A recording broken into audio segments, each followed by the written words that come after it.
Assalamualaikum warahmatullahi wabarakatuh. Salam berjumpa kembali dengan Bu Sinta dalam video pembelajaran bahasa Indonesia.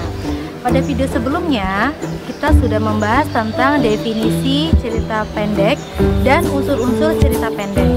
Nah, kali ini kita akan membahas tentang struktur cerita pendek dan struktur kebahasaan cerita pendek. Yang pertama, struktur cerita pendek. Struktur cerita pendek meliputi orientasi, komplikasi, klimaks, dan resolusi.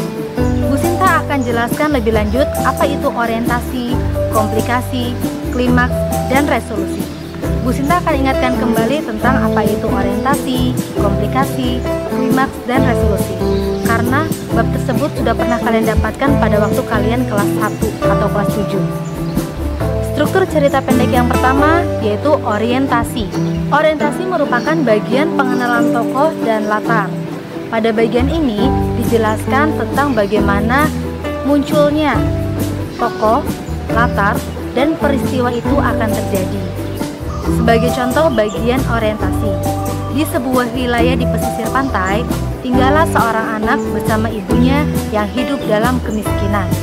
Setiap hari, sang anak selalu membantu ibunya mencari ikan, bahkan pergi ke hutan untuk mencari kayu bakar. Anak itu bernama Malin Kundang.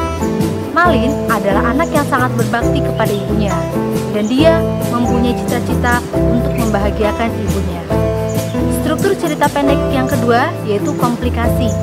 Komplikasi merupakan bagian munculnya masalah atau konflik dalam cerita. Sebagai contoh bagian komplikasi, saat Malin beranjak dewasa, Malin mengutarakan keinginannya untuk pergi merantau kepada ibunya.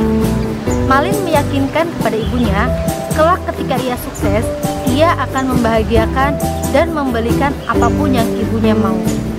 Karena tekad Malin yang begitu kuat, dengan berat hati akhirnya sang ibu merelakan anaknya pergi merantau. Waktu silih berganti, tapi Malin tak kunjung pulang. Hingga ibu mendengar kabar bahwa kini Malin sudah menjadi saudagar kaya dan memiliki kapal mewah. Suatu hari, kapal Malin berlabuh di tanah kelahirannya. Ibunya menunggu tak sabar untuk bertemu dengan Malin. Ketika Malin tiba, ibunya yang sedari tadi menunggunya tak kuasa menahan air mata dan langsung memeluk anaknya itu. Namun, ketika ibunya hendak memeluk Malin, tiba-tiba Malin justru memaki dan mendorong ibunya. Ia merasa tidak mengenal orang tua itu, dan itu membuat sakit hati ibunya. Struktur yang ketiga yaitu klimaks atau puncak masalah. Contoh dari klimaks, karena sikap Malin yang malu mengakui ibu kandungnya sendiri, akhirnya Malin pun meninggalkan ibunya begitu saja dan melanjutkan perjalanannya dengan menggunakan kapal mewahnya itu. Sikap Malin itu membuat ibunya sakit hati dan mengutuk Malin atas sikapnya yang durhaka itu.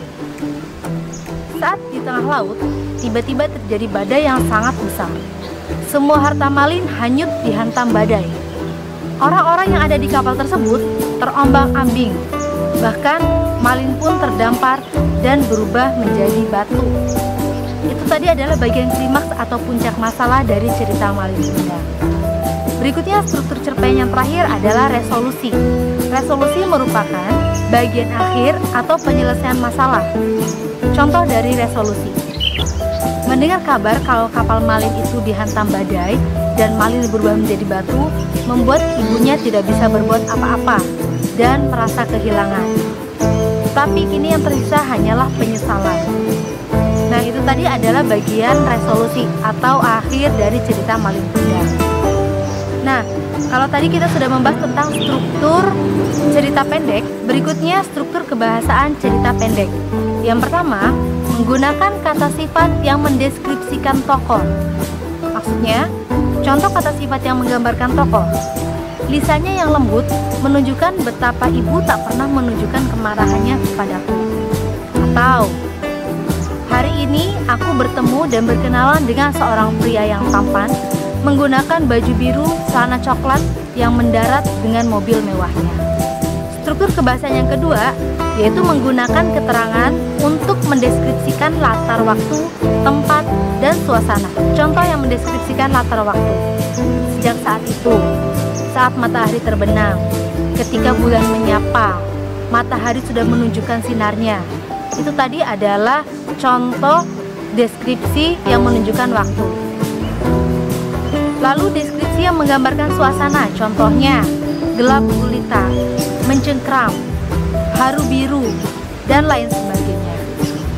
Nah, berikut akan Bu Sinta berikan sedikit kutipan yang mendeskripsikan tempat dan suasana. Segalanya tampak tepat berada di tempatnya sekarang, teratur rapi dan tertata dengan baik. Ia adalah juru masak terbaik yang pernah dilihatnya, ahli dalam membuat ragam makanan timur dan barat. Ayahnya telah menjadi pecandu beratnya. Struktur kebahasaan cerita pendek yang ketiga, pemilihan gaya bahasa atau majas. Majas digunakan dalam pemilihan gaya bahasa agar semakin indah dan bermakna ketika membaca cerita. Struktur kebahasaan yang keempat, menggunakan kalimat langsung dan kalimat tidak langsung. Dalam cerita pendek, terdapat bentuk percakapan yang membuat pembaca seolah-olah merasakan atau membayangkan cerita tersebut. Nah, perlu diperhatikan kembali bagaimana penulisan kalimat langsung. Struktur kebahasaan yang terakhir atau yang kelima yaitu bahasa yang digunakan tidak baku atau tidak formal. Itu tadi penjelasan tentang struktur cerita pendek dan kebahasaan cerita pendek. Tetap semangat dan terus belajar walau di tengah pandemi. Sekian dari Bu Sinta. Assalamualaikum warahmatullahi wabarakatuh.